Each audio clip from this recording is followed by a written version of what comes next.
The little girl stepped into the road without crying. Not screaming, just standing there, small arms tight at her sides, like she was ready to be struck. The cowboy pulled his reins hard. The horse slid on frozen dirt and stopped inches from her. He looked down and saw blood on her bare feet. He saw the shaking she was trying to hide. Then he heard her voice, thin but steady. "Can you take her instead of me?" Behind her, a woman lay against a rock, too still to be resting. Her face was gray. Her breath came shallow. When she tried to speak, only a broken sound came out. The girl didn't turn around. She kept her eyes on the cowboy, like if she looked away, courage might leave her. "They said they'd take one," the girl went on. "Take Mama, she's stronger." The cowboy understood before she finished. He had seen men like that before. Men who collected debts the way others collected cattle. Widows. Children. Anything that could be owned. The horse stamped the ground. The wind cut through his coat.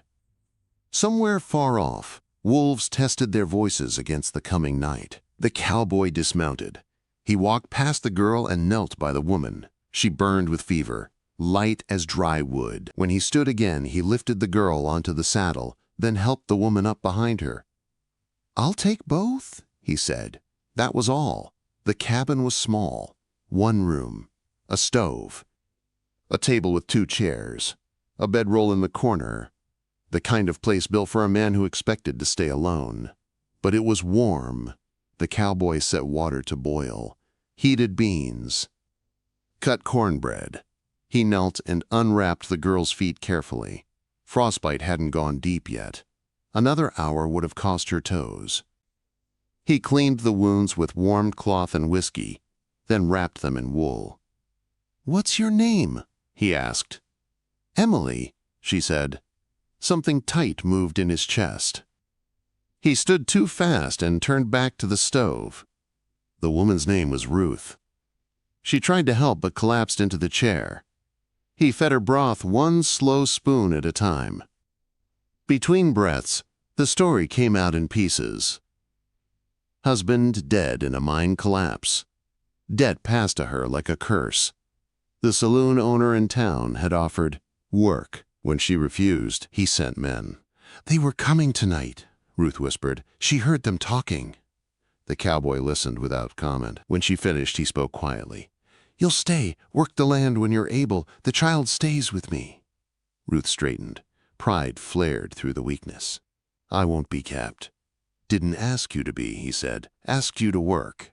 She searched his face for the trap, found only stone, and something beneath it that looked like old grief. That night he gave them the bed and took the floor by the fire. Emily's voice came soft from the dark. "What's your name?" A long pause. "Just call me the cowboy." Outside, snow began to fall. Dawn came gray and cold. The cowboy moved through chores, with Emily following like a shadow. Feeding the horse, chopping wood, checking traps. He showed her how to hold the axe, where to place her feet. "Like this?" she asked. "Just like that." Ruth watched from the doorway. Color had returned to her face. The fever had broken in the night. She was stronger than she looked. She had to be. Mid-morning, 2 riders appeared at the tree line. The cowboy recognized the type, the men who did hard work for easy money. He stepped outside with his rifle. "We've come for the woman," one said. "She's contracted property." "She's under my protection," the cowboy replied. The other spat tobacco. "Town won't stand for this. You're making trouble." The cowboy cocked the rifle. The sound cut clean through the cold air. "Leave!" They rode off slow, making sure he watched them go.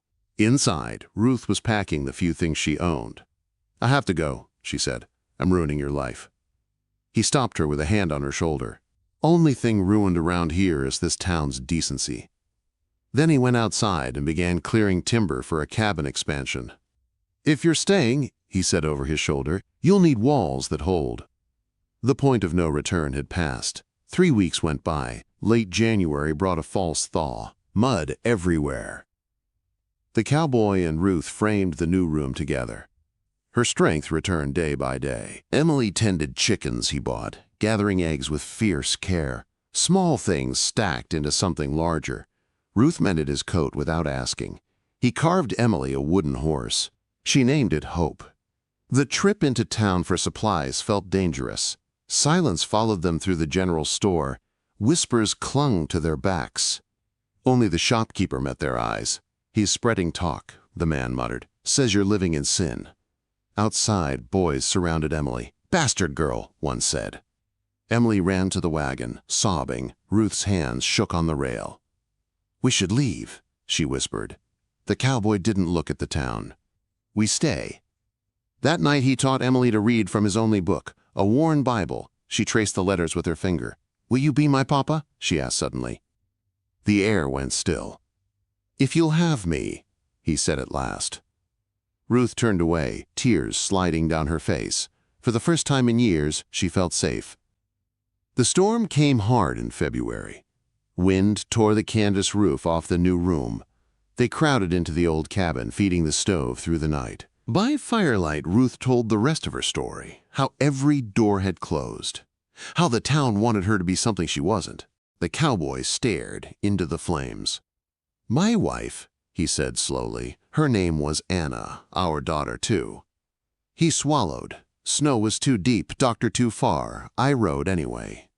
He didn't finish. He didn't need to. Ruth reached across the table and took his hand. Warm. Alive. "You're not failing now," she said. Emily murmured. "Papa," in her sleep. Outside, a wolf howled. Morning broke clear.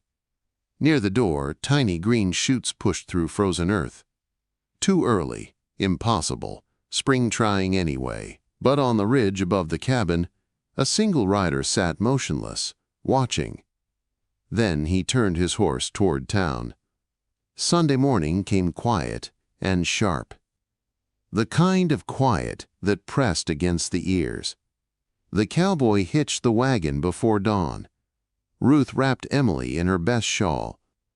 The girl sat straight on the bench, hands folded, like she was afraid movement might invite trouble. No one spoke as they rode toward town. Snow crunched under the wheels. Breath rose white, then vanished. Medicine Bend waited like a held breath. They walked into the church together, late enough to be noticed, early enough to feel every eye turn. The benches creaked as people shifted away, leaving a thin pocket of empty space around them. Emily's fingers found the cowboy's coat and stayed there. The sermon passed without sound to him. Words floated by: mercy, forgiveness, order. He watched Ruth instead. Her chin stayed lifted. Her hands were steady. She looked like someone who had already survived worse than whispers. When the service ended, the room didn't empty. It closed in. Sheriff Hale stepped forward first. His hat stayed on. Behind him came Caleb Mercer, smiling like a man already counting profit. Two deputies flanked them, hands resting near their belts. Mercer unfolded papers slowly. "Ruth Calder," he said loud enough for everyone to hear. "You owe $300. Contract says you work it off." Ruth didn't move. "She's under my protection," the cowboy said. Mercer smiled wider. "Town law don't recognize that." Silence spread, thick, watching. The cowboy felt it then, the old weight. The same heaviness that had frozen him years ago when snow and distance and fear had taken everything. Ruth saw it. She squeezed Emily's shoulder once. "I'll go," she said softly. Emily's head snapped up. "Mama." Ruth bent, kissed her hair. "It's all right." The cowboy didn't speak. His mouth wouldn't open. The room blurred at the edges. Mercer took Ruth's arm, turned her toward the door. Emily screamed. Not loud, just broken. "Papa," she cried, "don't let her go." The word cut deeper than any blade. The cowboy stood still. Too still. The church watched him choose. Or failed to. Ruth didn't look back. The cabin felt empty without her. Too big. Too quiet. Emily stayed with Elder James for the night. She hadn't spoken since the church. The cowboy sat alone by the fire, staring at flames that gave no answers. The unfinished cabin wall loomed beside him, timber stacked, tools laid out, a future paused mid-breath. By morning, the silence broke him. He saddled the horse and rode to the graves behind the cabin. 2 wooden markers. Snow gathered at their bases. He knelt, pressed his forehead to frozen ground. "I did it again," he whispered. "I stood there." The wind answered with nothing. Hoofbeats came fast. Emily rode into the clearing, small and fierce on the saddle. She slid down before he could stop her. "Mama said you were good," she said. Her voice shook. She was wrong. She slapped him, harder than he expected. He didn't flinch. Behind her, Elder James dismounted slowly. Age bent him, but his eyes were sharp. "She's locked upstairs at Mercer's place," the elder said. "He's showing her off, breaking her." Something broke loose inside the cowboy. He stood, went to the cabin, opened the chest beneath his bed, pulled out the gun belt he hadn't worn since the graves were fresh. He knelt in front of Emily. "Stay with James." Her eyes searched his face. "Promise?" "I promise." This time, the word held. Medicine Ben was awake when he rode in. People paused. Doors cracked open. The saloon stood bright and loud against the cold. He walked inside like a man walking into fire. Mercer sat at a table with the sheriff and the deputies.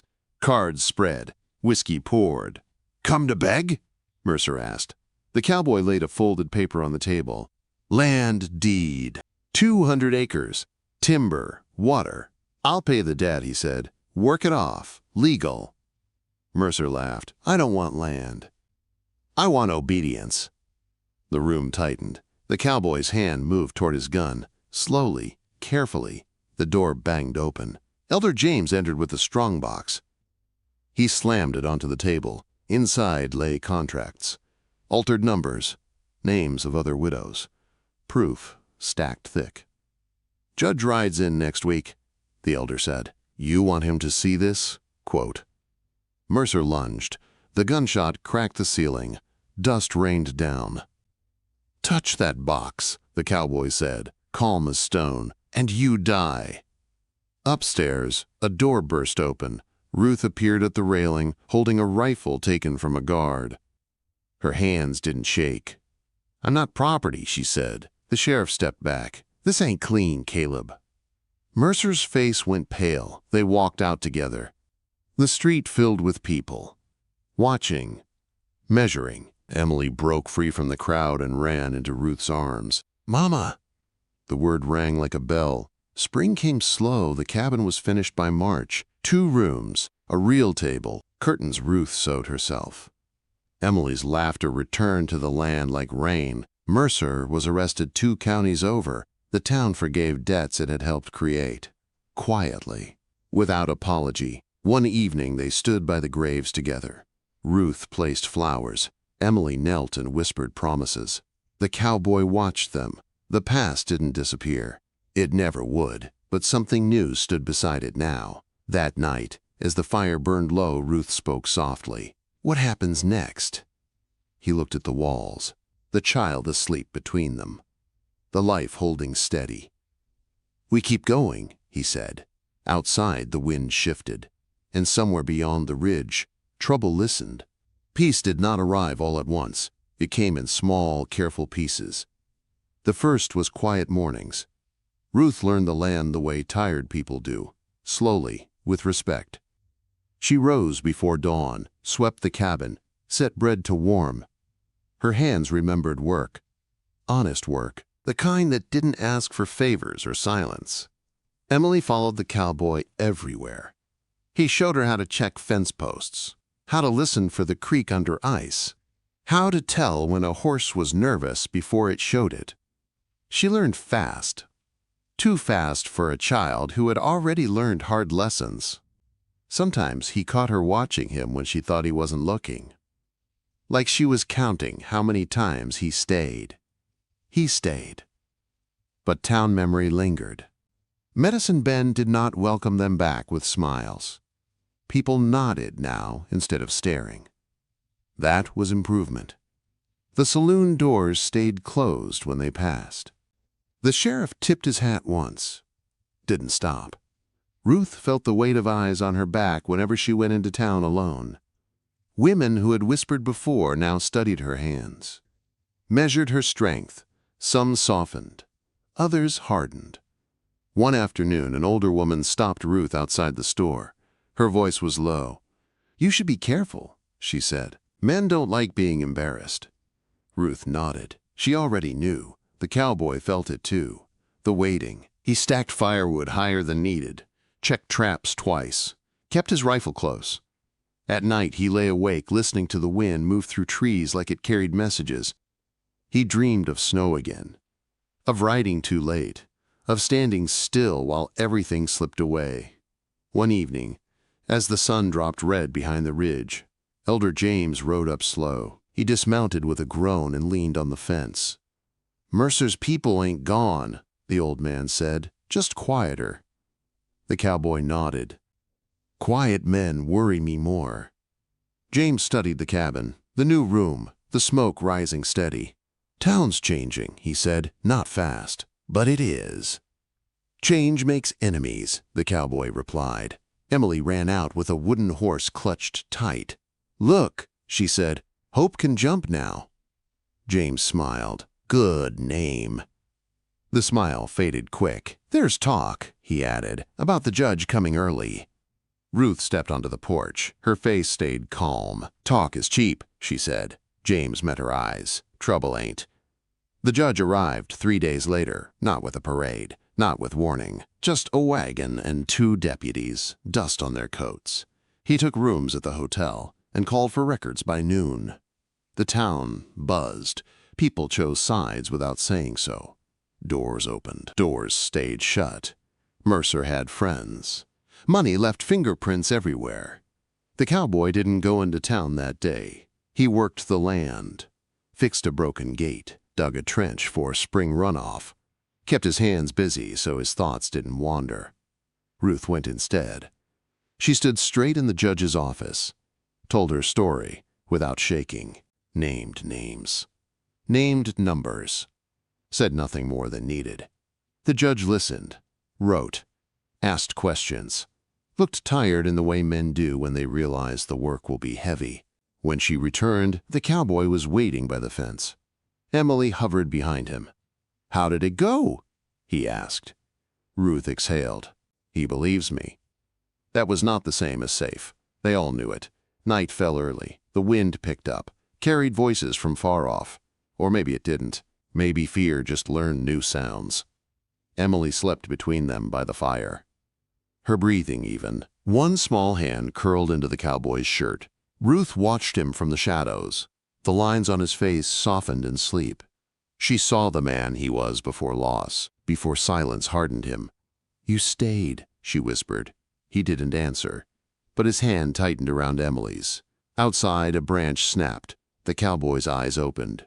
He rose without sound, took the rifle from its place, stepped onto the porch. The night smelled wrong, too still. No insects, no wind. Movement flickered near the tree line. "Show yourself," he called.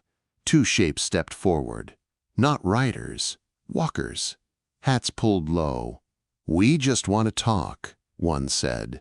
The cowboy didn't lower the rifle. Talking happens in daylight. The man laughed softly. "Judge won't protect you out here." A 3rd shape moved behind them, too quiet. The cowboy fired a warning shot into the dirt. The sound cracked the night open. "Next one won't miss," he said. The men hesitated, weighed odds, backed away. Sooner or later, one called. Town always wins. They disappeared into the dark. Morning came pale and cold. Ruth packed food. The cowboy saddled the horse. "Where are you going?" she asked. "Town," he said, "to finish it." Emily hugged his waist hard. "Come back." He knelt, met her eyes. "I will." He believed it, mostly. As he rode off, Ruth stood at the edge of the porch. The land stretched wide and quiet again. For now. She placed a hand on her chest, felt her heart still beating.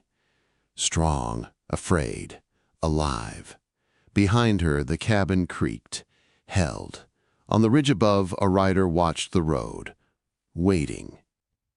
The ride into town felt longer than it was, not because of distance, because of what waited at the end. The cowboy kept his eyes forward. The road held ruts from last night's frost. His horse moved steady, calm in a way that felt learned, like it trusted him to finish what had been started. Medicine Bend looked ordinary from the outside. Smoke from chimneys, a dog sleeping in the sun, men talking near the hitching post like nothing was wrong. That was the dangerous part. He dismounted in front of the courthouse, didn't rush, didn't linger. Inside, the judge sat at a desk buried in papers. His coat was off, sleeves rolled, ink stained his fingers. "You came," the judge said without looking up. "I said I would," the cowboy replied. The judge finally raised his eyes. "You're making powerful enemies." "So did they." The judge nodded once. "I read Ruth Calder's statement. I read the contracts Elder James brought. I'll be filing charges." "That won't stop men who don't care about paper." The judge leaned back. "No, but it gives me something to stand on when it gets ugly." Outside, raised voices drifted through the window. By noon, the town had gathered, not in one place, in pieces. Clusters of men pretending to shop, women pausing mid-step, everyone waiting for something to break. It did. A rider galloped in hard from the east, dust everywhere. He shouted before he stopped. "They burned Mercer's ledger barn," he yelled. "All the records." The judge went still. The cowboy closed his eyes once. That was coming. The judge stood. "They're erasing evidence." And sending a message. The message arrived before sundown. The cowboy was halfway home when he saw smoke. Black. Wrong. He pushed the horse hard. The cabin came into view through trees. The new room stood, the roof still on. But the fence lay broken, chickens scattered, and the door open. He dismounted before the horse stopped. "Ruth!" he shouted. No answer. Inside, the cabin was torn, table overturned, dishes smashed, blood on the floor. Not much, but enough. His chest locked. Then he heard it. Emily crying. He followed the sound to the back room. She sat curled behind the bed, shaking. Alive. "You're safe," he said, kneeling, pulling her close. "Where's your mama?" Emily's breath hitched. "They took her, 2 men. She told me to hide." The cowboy stood slow, too slow for the storm inside him. Outside, hoofprints cut deep into the dirt, fresh, heading north. He saddled the horse with shaking hands. Elder James rode in from the trees. "I saw smoke," he said. Took one look at the cabin, at Emily's face. "They took Ruth," the cowboy said. James nodded grimly. "Mercer's people." The cowboy knelt in front of Emily. "You stay with James. Don't move, no matter what." Her eyes filled. "You promised." "I know," he said. "This is how I keep it." The trail led into the hills, rocky, narrow, quiet in a way that felt planned. The cowboy followed without stopping. He rode until his legs ached, and his jaw hurt from clenching it tight. Every sound felt loud. Every shadow moved. At a bend near the old quarry, he found them. A small camp, 1 fire, 3 men. Ruth tied to a post, bruised but standing. Her chin lifted when she saw him. He didn't shout. He rode straight into the edge of the firelight. "Let her go," he said. One man laughed. Another reached for his gun. The first shot dropped him. The second man ran. The third fired wild and missed. The cowboy rode closer, dismounted, struck him hard with the rifle butt. Silence fell fast. Ruth sagged when he cut the rope. He caught her before she fell. "I knew you'd come," she whispered. "I said I would," he replied. They didn't linger. The fire died behind them as they rode back toward home. Night had settled deep by the time they reached the cabin. Emily ran from James's arms into Ruth's. "Mama." The word held. The cowboy stood back, watched them cling to each other, watched the life he was fighting for breathe again. Ruth turned to him. Her face was marked, her eyes steady. "They won't stop," she said. "I know," he answered. Inside, the cabin felt smaller now, but stronger, like something that had been tested. Later, when Emily slept, Ruth touched the bruise on his jaw. "You didn't have to do this alone," she said. He looked at her. Really looked. "I'm not," he said. Outside, the wind shifted. The hills stayed quiet. But the town was not finished. The town answered back 2 days later. Not with fire. Not with riders in the night. With law. A deputy arrived just after dawn, hat low, voice tight. He didn't dismount. "Judge wants you in town," he said. "Now." The cowboy looked at Ruth. Looked at Emily eating quietly at the table, pretending not to listen. "We'll come," Ruth said before he could speak. The deputy hesitated. "All of you." That was worse. Medicine Bend felt different this time, heavier, crowded. People filled the street near the courthouse. Not shouting, just watching, waiting for someone else to decide what was right. The judge stood on the steps, papers in hand. Sheriff Hale beside him. And behind them, faces the cowboy knew too well. Merchants. Landowners. Men who smiled only when they were winning. "This hearing concerns unlawful violence," the judge announced. "And claims of fraud." The cowboy stepped forward. "I won't deny what I did." Ruth stiffened. Emily's fingers dug into her skirt. "I took her back," he went on, "because she was stolen." Murmurs rolled through the crowd. Caleb Mercer's brother pushed forward, red-faced, angry. "You murdered men!" "I defended what was mine," the cowboy said evenly. The word mine landed hard. The judge raised a hand. "Enough." He began reading. Altered contracts. False debts. Names of widows. Names of men who had looked away. The crowd shifted with every sentence. "This town allowed cruelty to wear the mask of order," the judge said. "That ends." Mercer's brother laughed sharp. "You think paper fixes blood?" The sound of a gun cocking cut through him. Ruth stood firm, rifle in hand, eyes clear. "No more," she said. The sheriff stepped back. So did the town. That night, rocks hit the cabin. Not many. Enough. The cowboy barred the door, kept the lamp low. Ruth held Emily close. Each thud landed like a question. Would they leave? Would they fight? Would this land ever be safe? Near midnight, the sounds stopped. Morning came quiet. Too quiet. Elder James arrived with news. Judge issued warrants. Mercer's crew is scattering. Some already crossed county lines. "And the town?" Ruth asked. James sighed. "Towns don't change quick, but they do change." 2 days later, the judge rode out himself. He stood in the yard, hat in hand. "I can offer protection," he said. "For a time. Deputies, legal papers." The cowboy looked at the land, the half-fixed fence, the cabin still scarred. "We're not running," Ruth said. The judge nodded. "Didn't think you would." Before he left, he turned to the cowboy. "You crossed a line, but so did they. History will argue about it." The cowboy didn't answer. He was done with arguments. That evening, Emily sat between them on the porch. "Are we bad people?" she asked suddenly. Ruth swallowed. The cowboy spoke. "No," he said. "We're people who stayed." Emily nodded like that made sense. She leaned against him. Fireflies appeared in the yard. Small lights, brave ones. Ruth watched them.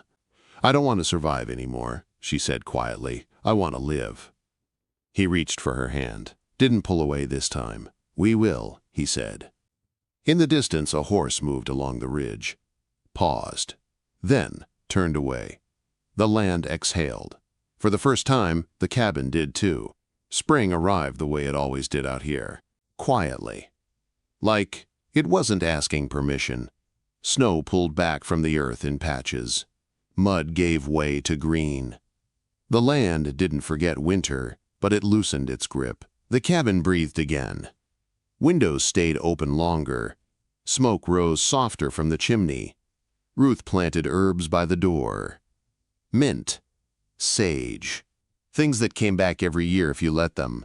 The cowboy fixed the last stretch of fence. Emily followed him with nails in her pockets, handing them over like they mattered. They did. The town kept its distance now. Not friendly, not cruel either, just careful. People nodded. Some looked away. Others looked longer than needed, like they were trying to understand how a thing they once ignored had grown roots. One afternoon, Elder James rode up smiling. "They caught Mercer," he said, "trying to run east with another woman's money." Ruth closed her eyes. Relief moved through her slow, like warmth. "He'll stand trial," James added. "Judge made sure of it." Emily looked up. "Does that mean it's over?" James hesitated. The cowboy answered. "It means it's quieter." That was enough for now. They visited the graves together for the first time once the ground softened. 2 markers stood side by side. Weathered, clean. The cowboy had carved the names deeper, clearer, planted wildflowers around them, purple and yellow pushing up through dark soil. Ruth knelt, rested her hand on the wood. "Thank you," she said softly, "for making him the man who could save us." Quote, Emily placed flowers carefully, one by one.